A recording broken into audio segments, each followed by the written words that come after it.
So hi on the Grind podcast. I'm Shane. I'm Glory. And we're here with. And I'm Dan from Crown Magnetar. And we're some questions to say about the upcoming EP, Punishment. So congrats on that, by the way. How do you feel about the response to the announcement so far? I feel great about it so far. We have two singles out from the record, and we played one of them live on tour. We had a great response. We just put our second single out, Bringer of Dead Light, beginning of the month, like 2.5 weeks ago. Mhm. And yeah, we've had a lot of support from the singles, and people seem to be really enjoying the song. So that's really all we could ask for. Hell yeah. The Hell yeah. EP fucking rips, dude. Holy shit. It's like a fucking fist to the face. It's incredible. I fucking love it. Yeah. Hell yeah. Thank you guys. Yeah, we really just wanted to not stray too far from the path from what we normally do, just bring the intensity the whole time. Kind of in your face music, front to back with the EP. So yeah, thank you. Hell yeah. Yeah, And you damn right. you guys are playing this in full on your upcoming tour with Traders, correct? We are, yeah. Yeah, we're playing all four Right. songs from the EP. So yeah, there'll be three new songs we haven't played live before. So I'm excited to play those for everyone. And yeah, I can't wait to get those other two singles out. Hell yeah. I might Wonderful. have to go to Philly just to get my shit rocked. Gonna be honest. Yeah, let's go. Let's go. Black eye. So is there any meaning behind the EP title or cover art? Honestly, so Kaylin Stokermans has done the last four arts for us. Um, he's just so killer. We kind of just wanted to portray the title through that a little bit. And we kind of just collaborate on that. As far as the title, kind of going back to what I said, we just wanted to release, since it's a short EP, it's just four songs. We really wanted to have each song kind of stand alone. Mhm. Not a Godsmack reference. Um, Great band. I just listened to that song, honestly. Dude, that song's Hell great. yeah, hell yeah. Yeah. But yeah, we just wanted each song to speak for itself, and we kind of wanted to have like a little bit of an evolved version of us, if you will, with the songs. So, like I said, we just wanted them all to be just like the most heavy, brutal, blast beat driven version of us that we could, just packed into four songs. So, Mhm. I think the title is pretty fitting because they're just four punishing tracks. So yeah, that's kind of the meaning behind it. There's not we're not really a lore band, and as far as Okay, that's fair. songwriting and lyrically, I don't really like delve too much into like the story driven stuff that much. Okay. Um, but yeah, it's punishment. Do you think, looking into the future, you would like to kind of dip your toe into kind of the story building world, or are you more comfortable just kind of keeping it more personal? We have a little bit before, especially on full lengths where you have a Mhm. lot more freedom in between, Yeah. 10, 12 songs to kind of do that a little bit more. Mhm. Like we have one of our songs, Black Lotus. Usually when we're like writing a record, I'll like vibe with like a few songs really specifically, and I'll want to make them more like lyrically meaningful. Mhm. And that's kind of when like more of the, meaning and story driven stuff kind of comes in. Mhm. So we have done that before. Mhm. Like I said, just with it being four songs, we just wanted to make them really individual and just ass beaters, Yeah. and really have them, speak for themselves. So I think we accomplished that, and yeah, I can't Mhm. wait to get the other two songs out. Hell yeah. Yeah. Um, Damn right. so can you tell us a little bit about your writing process for the EP? Yeah. So pretty much what we do is we just kind of get together, discuss what we're going for. And as I said, it being four songs, we really wanted just to have four really strong songs. Um, so pretty much we all just get together, demo out ideas, guitars, drums, vocals are always last, and we always get the instrumentals like pretty much fully done before I even start doing vocals. Oh. Um, Hmm. Even though I write like lyrics like way beforehand a lot of times, Mhm. usually I'll like write a bunch of lyrics, and just kind of have them be their own thing and kind of apply them to the songs Mhm. based on like the feeling of the song and like kind of put them with whatever song I feel like lyrically it makes sense with. Mhm. Um and yeah, then we usually after we get to that point, we spend a week with our producer who's also our bass player, and we kind Mhm. of just go through, beef up the composition of the songs, get ideas for vocal patterns down, Mhm. and that's what we take to the studio. So yeah, it's a big collaborative effort. And yeah, it was really simple this time because the demos we came up with, we were really just stoked on them. So there Hmm. wasn't like a bunch of afterthought of, oh, is this cool enough? Is this good enough? And Hmm. it was really natural this time. So yeah, it made obviously it was just four songs, but yeah, we did it in just a couple months with Yeah. traveling and everything and time between, obviously. But yeah, it's a big collaborative effort with that. Damn. So I'm curious. I know 100%. you mentioned it was only a couple of months. Like, could you give a rough like start date of when you guys kind of got in the room and started writing, and then when you kind of had the masters in hand? Yeah, I mean, I think it's been a while since we started that just because, it takes for a while for things to get like mixed and mastered and to For get, sure. distributed and be prepared for release and everything. I want to say like last March or so, we maybe a little bit before that actually, yeah. Actually it was right before our first Europe tour last year. So yeah, we met up. We last December we were kind of skeletoning out the demos. Mm. Hmm. And I want to say the beginning of January, we kind of solidified the composition of everything. And then right Hmm. after that, we flew out to LA where Mike lives, our bass player and producer, and yeah, tracked everything. So it was probably maybe like a month and a half from start to finish. Damn. Damn. Not bad at all. No. Shit. Yeah, it was All it was right. a bit of a grind and like a quick process, but yeah, Yeah. honestly, like I'm glad because it was just natural and like I said, we didn't have those in between times where we were like, all right, is this song like need to be cut? We need to Hmm. rewrite some stuff. We just got the four demos. We were all super stoked on them, and yeah, we went and tracked them. Hell yeah. Hmm. Beautiful. All right. So, what song off the EP took the longest to write, and then which one is your personal favorite? Hmm.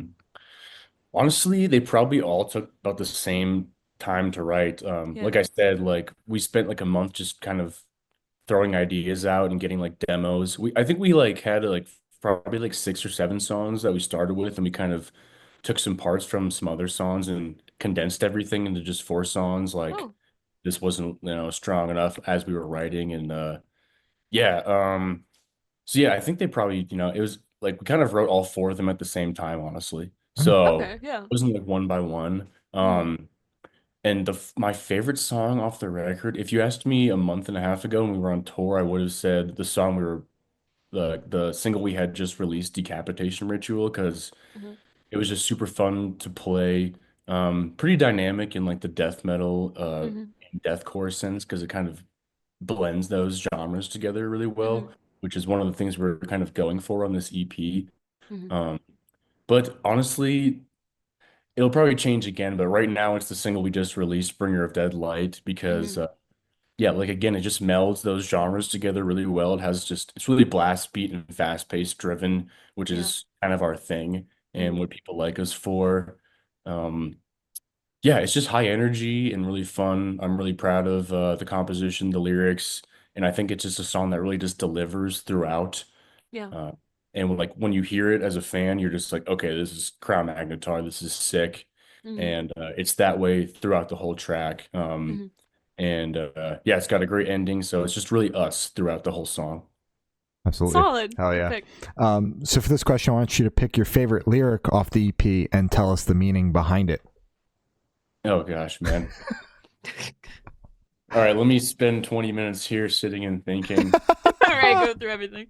I'll tell you guys. So like I said, we have done story-driven songs, Mhm. lyrically. This record we kind of did and kind of didn't. Okay. Hmm. One kind of Easter egg thing that I don't think anyone knows about yet is can I swear on here? Yeah. Absolutely. Okay. Absolutely. Okay. Oh yeah. So the one track off the EP, Nailed the Fuck Down, is technically Black Lotus 2, which is like a Hmm. really popular track that we have. Oh shit. Yeah. There's kind of some callbacks to the lyrics of that track.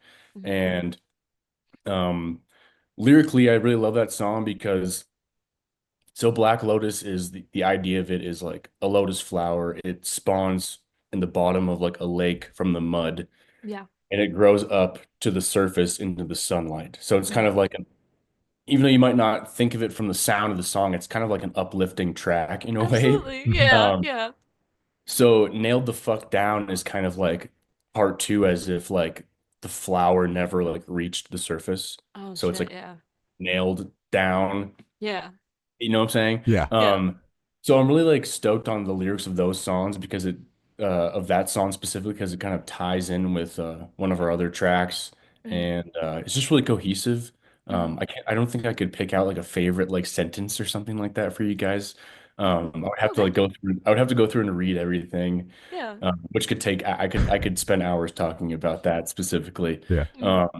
But yeah, I just really like that song because I used a lot of like lyrics from Black Lotus in a different way. Mhm. Mm-hmm. And I think if you're like a really like true fan of Crown Magnetar, you'll be able to see that when it drops and everything. So Mm-hmm. that was just really fun to do and really cool for me because we play Black Lotus like every tour because people that's like one of our most known songs and it's just Mm-hmm. awesome to play live. So yeah, it was just really cool to tie that song in with the older track.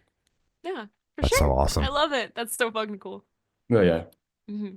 So, would you be able to tell us where your headspace is at while you're creating the EP? Yeah, sure. It's been kind of weird, like as I've gotten older, like when I was younger writing records for Crown, like I was just in a different place in life. And I remember like I mean, I was way out. I'm about to be 32 actually in 2 days. Happy Oh early So shit! birthday. Happy birthday! Oh my thanks. god! But yeah, I mean, when we were writing our first records, I was like in my early 20s and I was at a totally different place in life. And it was a lot more chaotic and crazy, and I've grown up a lot. And I remember back in the day when we were writing records, I would put like a lot of my negative energy into our records, and Mm-hmm. it really translated. And I'm like in a much better place now in life, Mm-hmm. and I'm not nearly as just angry as I used to be. Mhm. Yeah. So sometimes it's like weird calling for inspiration on lyrics and stuff, but one of the things I've always tried to do with Crown Magnetar is to have like really hard hitting and like tough guy lyrics, but have them be like poetic and like beautiful at the same time. And Mm-hmm. I think as I've aged, I've been able to kind of hone in on doing specifically that instead Mm-hmm. of just writing my emotions down, kind of Mm-hmm. thing. And it's been kind of a trade-off because, I feel like I've improved in some areas with that. Mm-hmm. And also like not lost parts of it, but like I said, I'm just in a different stage of life now. I mean, our first record came out like 8 years ago, and I'm sure you guys can agree, like 8 years ago, you were probably different people too. So, Yeah. Completely different person.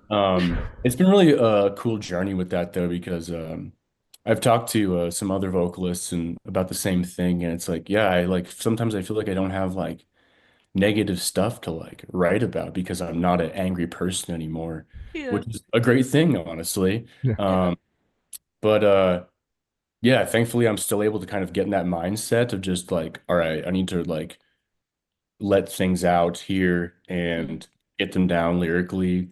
And yeah, I honestly like kind of write lyrics throughout the whole year and like constantly, even when we're not like in a writing phase, like if something pops into my head, like as an idea, I'll write it down and kind of go Mm-hmm. off of that. Like if I read a book or watch a movie or watch some YouTube thing that I get inspiration from in some way, I'll like make a note about it. But Mm-hmm. yeah, I always try to be like in a creative headspace and build off of what I'm doing in life. Mm-hmm. Like I said, movies, books, YouTube. I've been to YouTube. Everyone watches YouTube. Yeah. I Um, love YouTube. Yeah. Yeah, of course. I love Mm-hmm. YouTube. Go on. But yeah, it's I just try to always kind of be in that zone of creativity, especially with lyrics. And thankfully, like I can use that to like bring ideas to the table for writing as far as like song direction. And I kind Mm-hmm. of try to portray that to the other guys. And that helps a lot with writing the songs, honestly. Mhm. And I'm sure they would agree.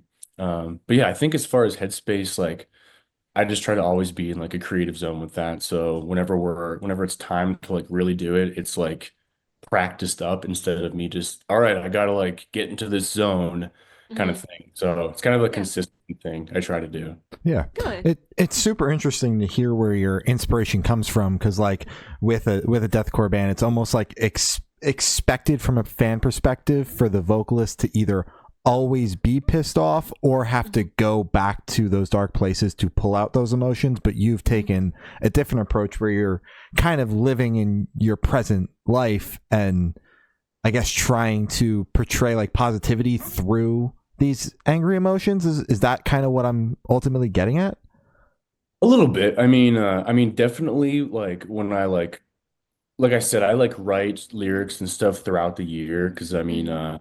like that's my main job in the band. I write the Yeah. lyrics, I do the Yep. vocals. I contribute to writing riffs and like drum tracks and stuff too, but we have a drummer and a guitar player who like kind of do that specifically more, Mhm. obviously.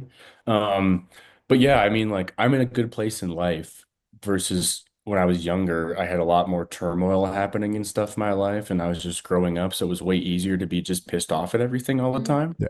Um, and like I don't like necessarily try to go back to that mindset, but I think it's just like a habitual thing almost because I have done that several times now. Mhm. It's just easier for me to like get into that headspace where I'm like, I can kind of get more on that side. And even though there might not be like bullshit happening in my life right now for me to write about, like angrily in a song, I can, think of ideas.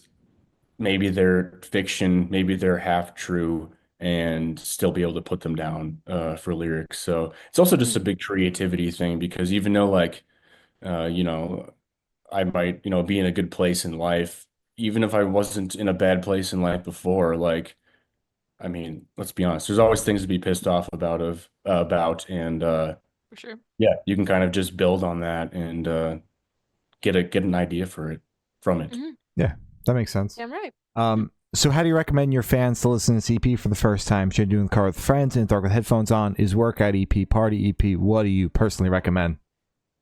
Honestly, it's, less than 15 minutes long. I would say if you really want to like just hear it front to back, sit down with headphones and just listen to it.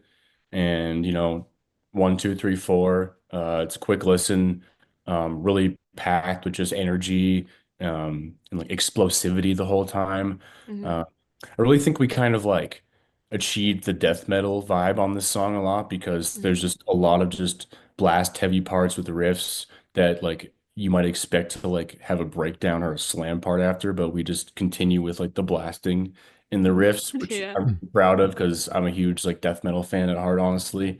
Yeah. Um, so yeah, I would say just, if you're driving to work, blast it on your stereo in your car or sit down Mhm. and listen to it at headphones. I mean, if you're at the gym, put it on front to back. Oh, Like damn right. Yeah. it's a quick listen. So whatever your medium is, listen to it front to back.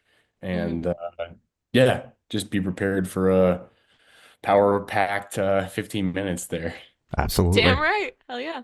And this one should be super, super quick off the top of your head. I want you to describe this EP for new listeners in 3 words. No more, no less. Ruthless, Hmm. energetic, Okay. brutal. Damn right. Yeah. Hell yeah. Easy work. Easy Love it. work. Hmm. That's what we were kind of like I said, I mean on our last record, our full length Everything Bleeds, we kind of wanted to expand a little bit within the genre. Hmm. There's a little bit more bounciness to that record and it's just a little bit more like if you can call deathcore like more easy listening, if Mhm. that's possible. Yeah. It's a little Yeah. bit It of that. exists. Hmm. Yeah, yeah, but I love that record and we had a lot of success with that, but for these 4 songs, we really just wanted to like hone in on what we all like love and would want to listen to. And like I said before, we just wanted to make them 4 just like in your face, just relentless tracks. So, it's a quick listen, like I said, and I think we achieved that. Absolutely. Hmm. Hell yeah. For sure. So in that same train of thought, is there a certain feeling or emotion you want listeners to have while going through the EP? Honestly, I just want people's jaws to drop because I think it's our Yeah. best work. Hmm. I just want them to be like super stoked when they hear it. I'm really like one of the things that I think we've really done well with is each release we like level up a little bit and give kind of another element of what we have Hmm. to give to listeners. And yeah, like I said, it's only 15 minutes long, and I just, want people being like, "Oh my God, what the fuck?" the whole time they're listening to that Hmm. without trying to do like viral, like TikTok moments, if you will. Yeah. Yeah. Yeah. The TikTok part. Mm-hmm. Yeah, we're not into that. We don't write to have viral moments, which I know is a thing happening now a lot these days. Mm-hmm. And I'm really proud that we don't do that. We kind of stick to our guns. And yeah, we write death metal that's mixed with deathcore. It's fast, it's a face punch.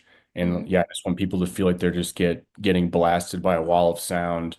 Yeah. And uh, there's no in between like filler parts with our music, which I'm really stoked on. Like it's all just like sick part, sick part, sick part that all like comes together. Mm-hmm. And yeah, it's just like a wall of energy. Yeah, Lovely. absolutely. Wonderful. And are you able to touch on any particularly challenging or standout moments during the creation of the EP, positive or negative? Yeah, sure. I mean, there's always challenges when you're writing any record. For sure. There's always time constraints, especially when we do like 3 or 4 tours a year. So Mm-hmm. finding time in between being on the road, and focusing on that, and then being back at home and, between working and living your normal person life, um, trying to find time to, focus on writing and everything. It's always a challenge. Mm-hmm. We're just a bunch of normal dudes who got lucky and love metal, and Yeah. we ended up in a cool band. So we have very normal lives on the outside. So yeah, it's always a challenge finding time in between everything to like write a new record. Mm-hmm. Um, but yeah, I'd say that's the number one challenge. Besides that, like luckily we've all pretty much lived in the same area for a long time. Mm-hmm. Uh, our bass player Mike lives in LA now, so that's a little bit of a challenge. Just, Mm-hmm. having him come out before tours for practice slash going there to record. But I mean, before he lived in LA, he lived in Portland, Oregon. So Oh, whenever we tried to record, we knew we were in for a 20-hour drive, and we would all just pack up a car and drive out there and yeah. stay at the studio for 3 weeks. And yeah, I mean, there's always challenges involved, but it's always like part of the process, and the challenges are kind of a fun part of the process too. So luckily, we didn't have any like terrible negative things happen when we Mm-hmm. were doing any of our records, honestly.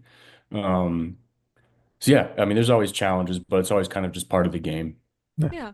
Good to hear that Wonderful. all of the records you said have been mostly positive. That's good to hear. Mm-hmm. Yeah, yeah. We never had any like terrible. I mean, honestly, one time I got like a stomach virus, Oh like shit. right before Oh, the we went to record. worst. Yeah, okay, I'll tell you this story, guys, quick. So Okay, okay. my drummer and one of our best friends, right before we went to record the Codex of Flesh, our first full length, we were like gonna go on a camping trip for like the weekend. So Oh. our buddy was like, "Oh, I know this place. It's like 2 hours away. We can park the car there and walk to like this camp area, Mm-hmm. and it's like a 30-minute walk." So we're like, "Okay, that's like easy." So me and my drummer, Byron, our buddy was bringing like the fishing stuff, so we brought like a cooler of beers and whatnot and everything. Mm-hmm. So we all had our backpacks. Like our buddy Alex had like the tent on his back and like Mm-hmm. fishing gear and like a little bag of clothes. I had a backpack. Byron had a backpack, and we were carrying this big ass cooler. And so I love my buddy Alex, but he was a little overzealous on the distance to get there. Oh So no.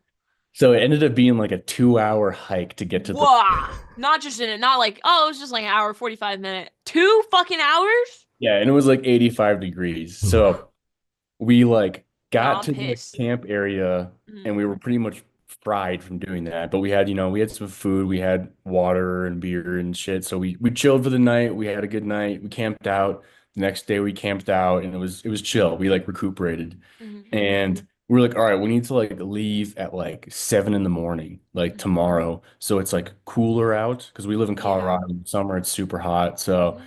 we're like, we need like to like hike out when it's like still kind of shady and like not super hot. So it was like, we woke up at like 11 No.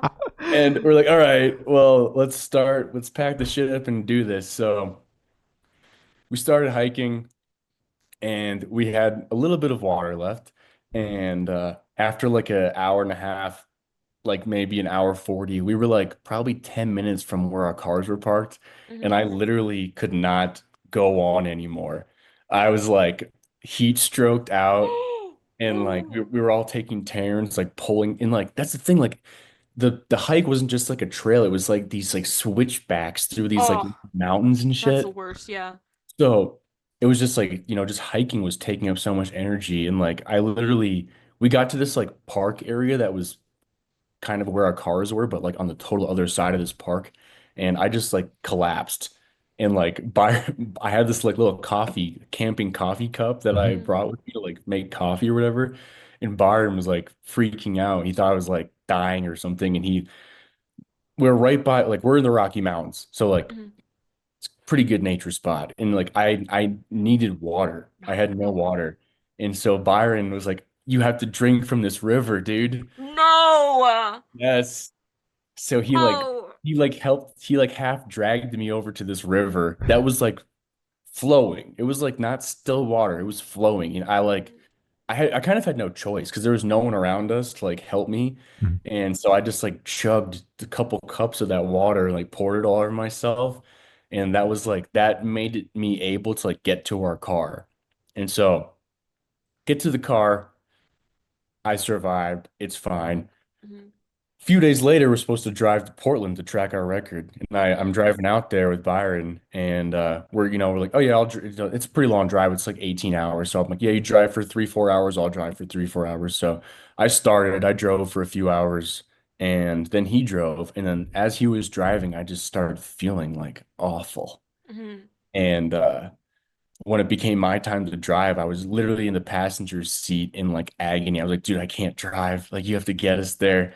So, long story short, he gets us to Portland, and I don't feel any better after 2 days. So I ended up having to go to this urgent care, Oh no. and they made me do a stool sample and Oh, everything. yeah, the whole thing. Yeah. Yeah, and Yeah. I had a parasite from drinking that water. Holy shit. So yeah, this is really embarrassing, but I'm just gonna be honest with you guys. So they were like, yeah, you need to shit in these little vials for like the next No, not the 2 days, vials. and bring us back a sample so we can confirm what it is and give you medication. And I Yeah. was like, all right, well, I'm gonna be here for Let's like just take almost the a month. medication. Yeah. They wanted to make sure that's what it was. What So do you need confirmation for? after that, I got super constipated and I couldn't shit. No, not the My pressure. God. And I was so angry, I just threw the medical shit into like this dumpster. And I was like, fuck this. And yeah.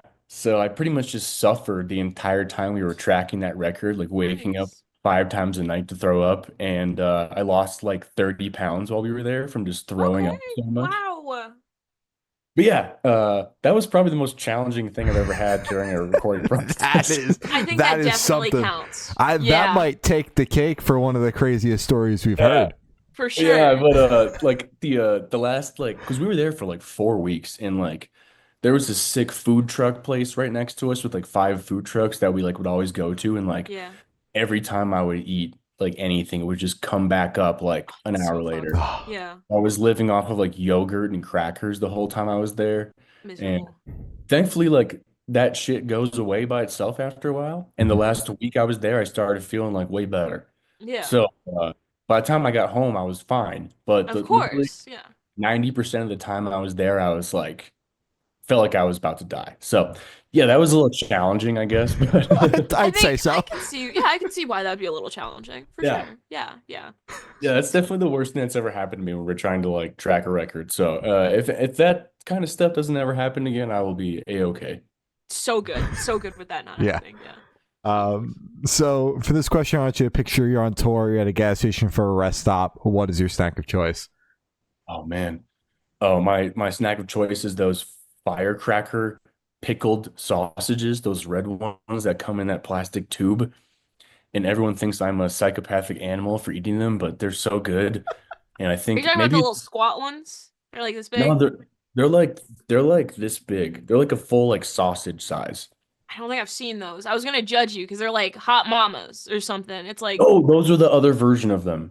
okay, so I do kind of know what you're talking about. It's very similar, but this Okay. one's called fire. They're a little more skinny. But yeah, Okay. firecracker. That's Okay. my go-to if there's no actual food. Hmm. Yeah, I don't know. Maybe it's placebo, but I feel like the salt and the vinegar in there like is good for my throat and vocals or whatever. Mhm. So that's probably my excuse for eating them. Yeah, I yeah, think I also ate them growing up when I was a kid, so I think it's just a nostalgic thing too. But for sure. Yeah. no one else in my band would ever touch them. But yeah, I'm kind of obsessed with them. So yeah, definitely the pickled sausages. You All won't be right. fighting anyone over it, that's for sure. Yeah. Yeah, yeah. Jesus. And on the topic of food, if the band was a dish, what dish would the band be and why? The dish would be meat and potatoes Okay, okay. because that's kind of what our band is. We like don't do anything like super special. Um, like composition wise. Like we don't like delve into the black metal stuff or like the super modern deathcore stuff with like all like the crazy zombie vocals and the tunnel throat shit. But Mhm. Mm-hmm, I think that what we do like really well, mm-hmm. and it's like a big level up on like I like to think of us as like super modernized like MySpace deathcore Ooh. because Mm, we like have that like vibe in our like writing. We don't have that type of production necessarily, but it's like, there's nothing special about what we do like writing wise, but I think what we do is just done really well. So it's mm-hmm. like really good meat and potatoes, you know what I'm saying? Yeah. So Yeah. Fuck it's just yeah. it's basic stuff, but just done really well, I think. So Done super, super well. Oh yeah. Damn right. And for the last couple questions, going to shift completely away from music and go straight to death row. Boom. So, if you're on death row, what would your last meal be with a drink? oh man, I would definitely just get a lobster because I'm from Maine. So I would Mm, have to go out with a you lobster gotta. Yeah. and yeah, a Budweiser. Hell yeah. Yeah, Solid. Yeah. simple. Simple. Simple. A Damn right. boiled lobster, maybe I need a slice of lemon for sure, and a cold, ice cold Budweiser. That's what I would do. Hell Hell yeah. yeah. All right. And if you could live in one fictional world for a week, where would you live? Honestly, when I saw the movie Avatar for the first time, I just wanted to like Mm-hmm. evolve into that realm forever. But I would say, because I feel like I kind of have to, because my drummer would be disappointed in me, I would go live in the 300 movie and be part of the 300 Spartans army and like Mm-hmm. live at time period that they were in the movie with. Yeah. Yeah. Yeah, that's yeah. I always wish that I was like born like 15 years earlier and was an actor so I could have been in that movie because we all like that's like the a tour movie we always Yeah. watch. Damn. Uh Yeah. yeah, it's just a great movie. So yeah, I would say either the Avatar world or the terrible life of the 300 Spartans. All You know right. what? Really beautiful and then really fucking dark and awful and full of famine and sickness. I mean, Yeah. hard to pick. Hard to choose, Yeah. right? Yeah, it's a Yeah. hard trade-off, but I think either would be cool in its own way. So For I could, sure. Yeah. be blue and like fly like pterodactyls around Hmm. trees, or I could kick a guy down a well. So You're so right. yeah. Yeah. Damn Hell right. Hell yeah. yeah. And I've done of asking the last question. Every single person that we've spoken to have said that it is the most important question. What is your favorite color? I've always told people that I don't have a favorite color, but I mean, I would say black, but that's kind of like lame, even though everything I'm wearing right now is black. But Hmm. I'm gonna go with green All Ooh, right. yeah. Okay. because I like nature and Hmm. trees, and I live in Colorado. And there's a lot of green stuff, so Hmm. I'm gonna go with green. Fuck yeah. Beautiful. All Hmm. right. What are So your favorite color? Fucking obnoxious, bright ass duct tape yellow. Like, Oh yeah. yeah, fuck with yellow. Like genuine, like this type of yellow, where it's like, ah, not highlighter yellow though. It's not full enough, but yeah, Okay. bright yellow. Yeah. yeah. I love yellow too. Yeah. Damn right. It's like the best color ever, right? Crazy shit. I Yeah. would also say black, but Glory's always like it's a shade, not a color. So Or it's the lack of yeah. color. It's I mean either or. It's Uh, fine. so Yeah. for me, I'll say purple. That's always been the one I gravitate towards. Yeah. You got the Gravedigger poster at the back of your room, dude. That's got some purple on it, right? Hell yeah! There you go. Shout out See, you know, Gravedigger. it all goes together, right? Yeah. Yeah. Mhm. Hell Um, yeah. Yeah. So as I said, that's all the questions I have today. Is there anything that you would like to plug? Oh yeah, our new EP that we just talked about, coming out on March 7th, 2025, like a little over a month. And then Yeah. we got Tour with Traders starting on March 6th in Atlanta.